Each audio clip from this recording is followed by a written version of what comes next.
আবু জাহেলের দুই ভাই স্পষ্ট ঘোষণা দিয়া দিল, হ্যাঁ আমরা মুসলমান হয়েছি।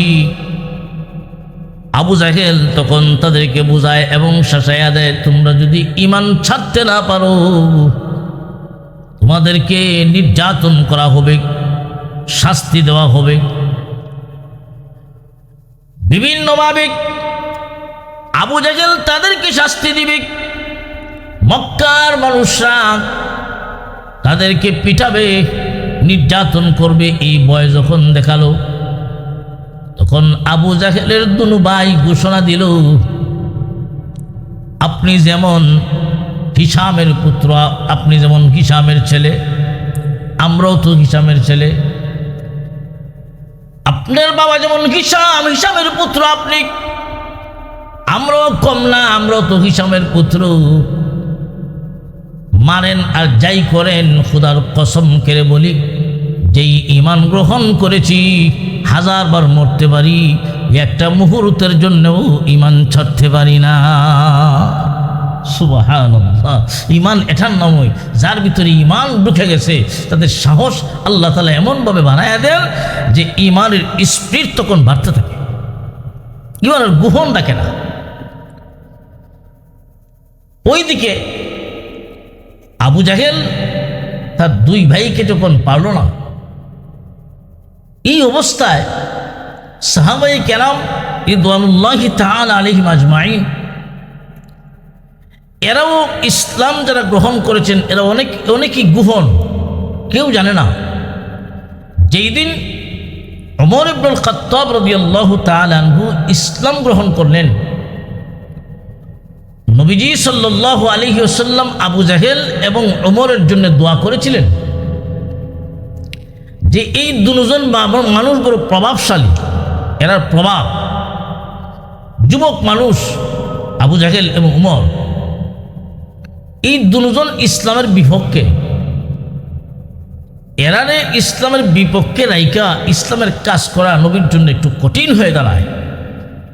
নবীজি তখন দোয়া করেছিলেন দুইজনের জন্য।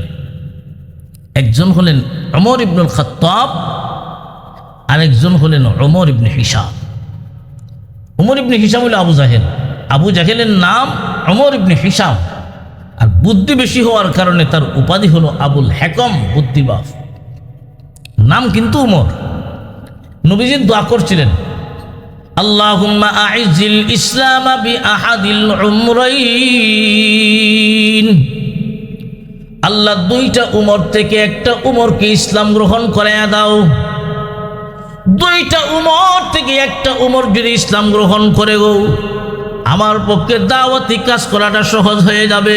আল্লাহ দুইটা উমর থেকে একটা উমর চাই, ওমর ইবনুল খাত্তাব আর ওমর ইবনে হিশাম, এই দুইজনের কোনো একজন যদি ইসলাম গ্রহণ করে আমার পক্ষে ইসলামের কাজ করাটা বড় সহজ হয়ে যাবে। বিশ্ব নবী দোয়া করেছেন আর মহান আল্লাহ দোয়া কবুল করেছেন ওমর ইবনুল খাত্তাবের বেলা। নবীজি দোয়া করেছেন দুইটা উমর থেকে একটা উমর চাই, আল্লাহ দোয়া কবুল করছেন ওমর ইবনুল খাত্তাবের বেলায়। ওমর ইবনুল খাত্তাব রাদিয়াল্লাহু তাআলা আনহু গিয়েছিলেন রসুলের মাথা আনার জন্যে, কল্যাণ আনবেন, রসুলকে দুনিয়ার থেকে উৎখাত করে দিবেন, রসুলকে শেষ করে দিবেন। কিন্তু গেলেন রসুলের মাথা আনার জন্যে, যাওয়ার পথে সংবাদ শুনলেন ওনার বোন এবং বোনের জামাই মুসলমান হয়ে গেল।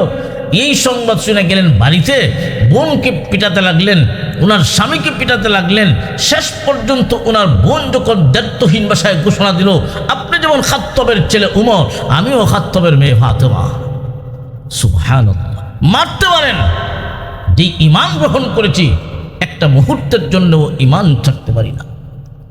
এই খবর শুনা, এই কথা শোনার পরে উমরের ভিতরে একটু ভাব আসলো। তার বোনের কথা শোনার পরে উমর তখন কয়, তোমরা যা তিলাওয়াত করেছিলে তোমাদের কালাম একটু শোনাও। তখন বোন কয়, তুমি তো নাফাক, কুফুরের নাফাক তোমার সাথে লাগানো, তুমি গোসল করে আসো, পবিত্র হয়ে আসো। উমর গোসল করে আসলেন, ওনার বোন সূরা তাহা শোনাইলেন।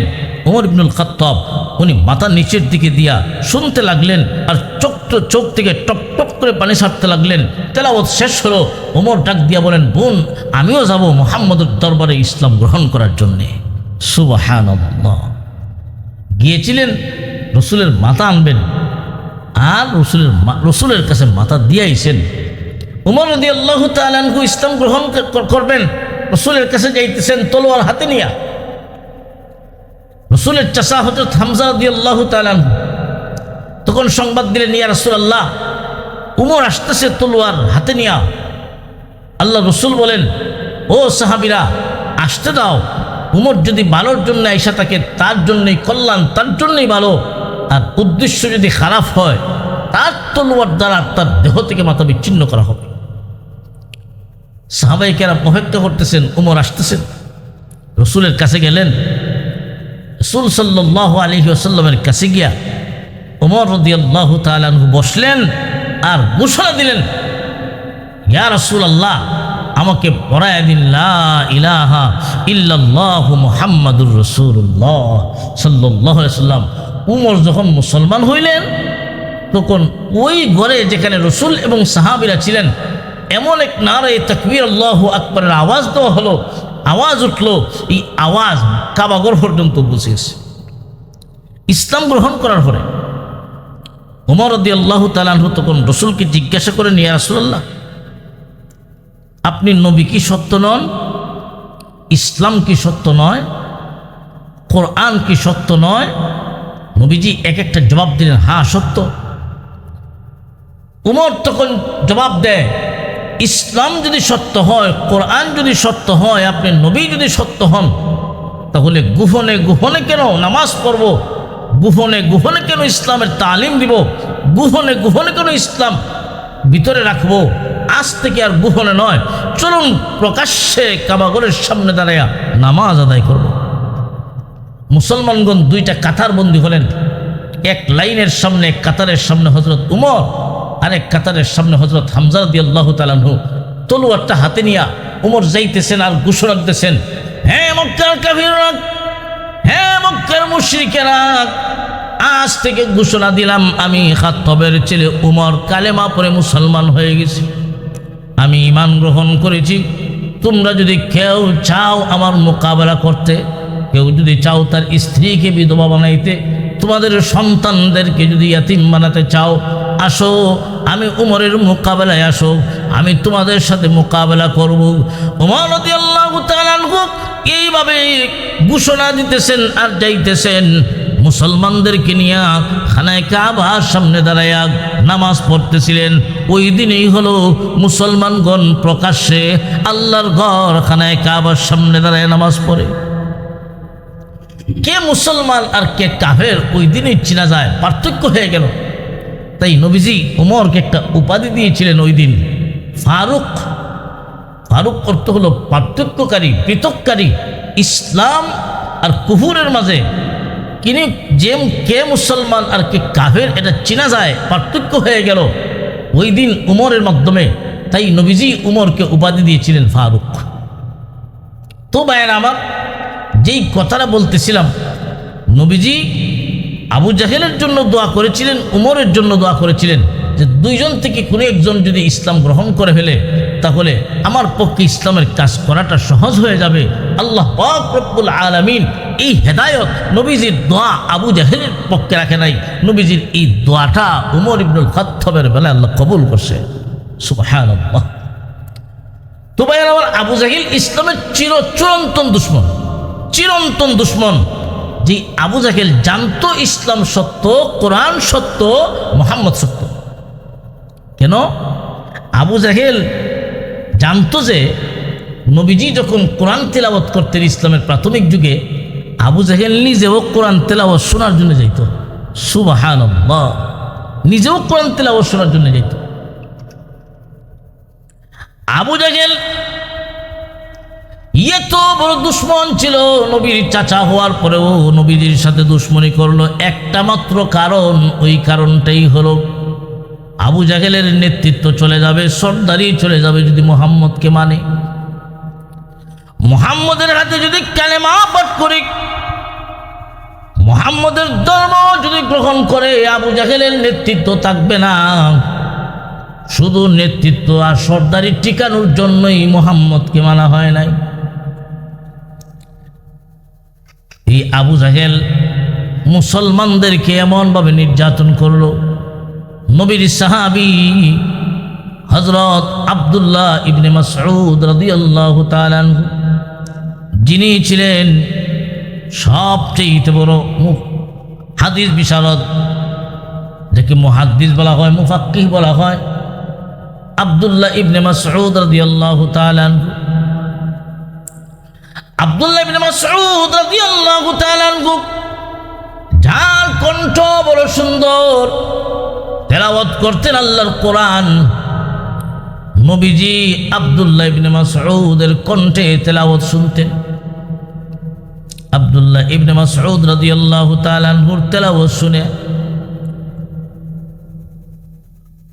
আল্লাহর নবী বলতেন, হে আব্দুল্লাহ ইবনে মাসউদ, তোমার তেলাওয়াত শুনলে, কণ্ঠ শুনলেই আমার দাউদ নবীর কথা স্মরণ হয়ে যায়।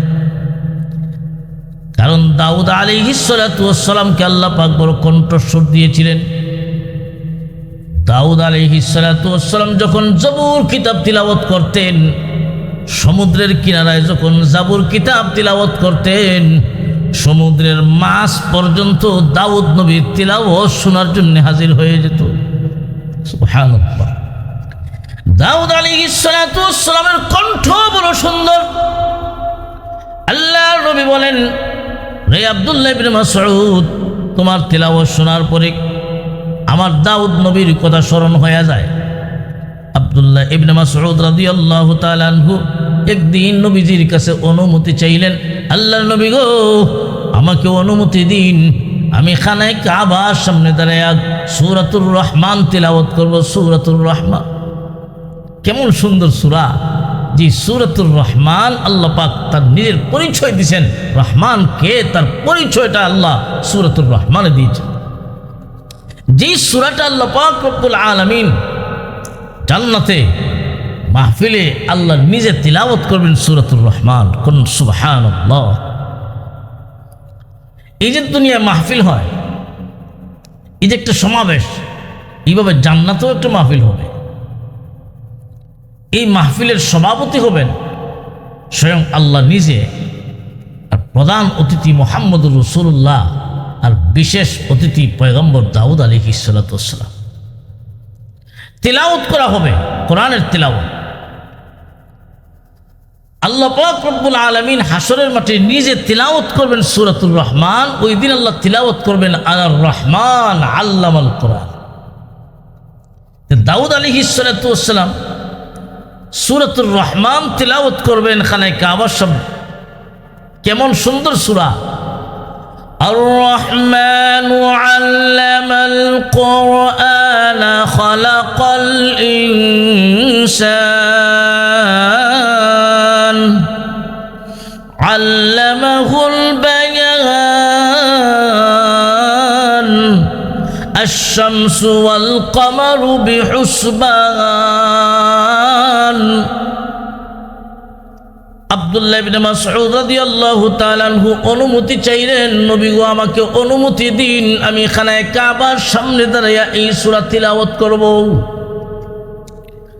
আল্লাহর নবী অনুমতি দিলেন। সাহাবী আব্দুল্লাহ ইবনে মাসউদ রাদিয়াল্লাহু তাআলা আনহু খানায় কাবার সামনে দাঁড়াইয়া এই সূরাটা যখন তিলাওয়াত করতেছেন, এই সূরাতুর রহমান যখন তিলাওয়াত করতেছেন, মক্কার মানুষ কোরআনের এই সূরাটা শোনার জন্যে, তিলাওয়াত শোনার জন্যে দলে দলে সমবেত হয়ে গেল। এই আওয়াজ যখন শুনল মক্কার মানুষেরা আব্দুল্লাহ ইবনে মাসউদের কণ্ঠে কোরআনের তিলাওয়াত শোনার জন্যে এইভাবে গোল হয়ে আসে, অনেক মানুষ জমা হয়ে গেছে। এই সংবাদটা আবু জাহেলের কাছে পৌঁছে গেছে। রে আবু জাহেল, তুমি কোথায়? আব্দুল্লাহ ইবনে মাসউদ তো কোরআন তিলাওয়াত করতেছে, খানায় কাবার সামনে দাঁড়াইয়া কোরআন তিলাওয়াত করে। আবু জাহেল এই সংবাদ শোনার পরে যখন হাজির হলো, আব্দুল্লাহ ইবনে মাসউদকে কোরআন তিলাওয়াত বন্ধের জন্য ঘোষণা দিল, তোমার তিলাওয়াত বন্ধ করো, তিলাওয়াত বন্ধ করো। কিন্তু না, তাআলা আব্দুল্লাহ ইবনে মাসউদ কোরআন তিলাওয়াত বন্ধ করলেন না, তিলাওয়াত চালিয়ে গেলেন। এমন ভাবে তিলাওয়াত করতে লাগলেন, সূরাতুর রহমানের তিলাওয়াত শেষ করলেন। তিলাওয়াত করতে করতে আবু জাহেলের বাধা না শুনে তিলাওয়াত শেষ করলেন। এত মজার তিলাওয়াত, কোরআনের তিলাওয়াতের মাঝে একটা আকর্ষণ আছে। যারা তিলাওয়াত শুনতেছিল তাদের কাছে একটা মজা লাগে। আল্লাহ পাক রব্বুল আলামিন এই কোরআনের মাঝে এমন একটা আকর্ষণ, নবীজির কাছে যত মুজিজা আছে, কয়েকটা মুজিজা চিরন্তন এখনো আছে, এর মাঝে একটা হলো কোরআন। কি মুজিজা? যে কোরআনের মুজিজা হলো কোরআনের ভিতরে আল্লাহ পাক রব্বুল আলামিন একটা আকর্ষণ দিয়েছেন। আকর্ষণ, এই আকর্ষণ আগেও যেমন ছিল, কোরআনের এই আকর্ষণ এখনো আছে, কিয়ামত পর্যন্ত থাকবে। কোরআনের একটা সূরা বারবার তিলাওয়াত করা হয়, কিন্তু মানুষের কাছে মজা কমে না, বরং বাড়ে। বিভিন্ন কারি সাহেবের কণ্ঠে এই সূরাখান শোনা হয়, বিভিন্ন মজা লাগে, কিন্তু কারো কাছে বিরক্তি লাগে না। এই পর্যন্ত দুনিয়ার কোনো মানুষ এই কথা কোনো ইমাম সাহেবকে বলে নাই যে হুজুর সূরাতুল ফাতিহা নামাজের মাঝে আজকে এতদিন ধরে শুনে আসছি, সূরাতুল ফাতিহা একটু পরিবর্তন করে। কেউ এমন কথা বলে নাই, বলবেও না। কিন্তু দুনিয়ার বানানো কোনো জিনিস, একটা গান মনে করেন একবার দুইবার তিনবার শুনছেন, এখন আর ভালো লাগবে না, এটা পুরান হয়ে গেছে, পুরান গান। কিন্তু আল্লাহর কোরআনের ভিতরে একটা আকর্ষণ আল্লাহ পাক দিয়েছেন। কেমন আকর্ষণ? কোরআনের তিলাওয়াত শুনে অনেক কাফির, অনেক খ্রিস্টান মুসলমান হইত। এখনো কোরআনের তিলাওয়াত শুনে মানুষ মুসলমান হয়ে যায়, ঠিক না বেঠি? এই আকর্ষণ আল্লাহ প্রদত্ত এখনো আছে। যেই সমস্ত মানুষ আব্দুল্লাহ ইবনে মাসউদের কণ্ঠে তিলাওয়াত শুনতেছিল, ওইদিকে তারাও দেখতেছে যে আবু জাহেল বাধা দেয়। কিন্তু আব্দুল্লাহ ইবনে মাসউদ তিলাওয়াত করতেছেন, তারা তিলাওয়াত শুনতেছে, আবু জাহেল বাধা দেয় কেন? জানে কোরআন সত্য, এরপরও বাধা দেয়। এটা তার অভ্যাস যে মুহাম্মদুর রাসূলুল্লাহ ভালো কাজ জানার পরেও বাধা দেওয়া, এটা আবু জাহেলের কাজ।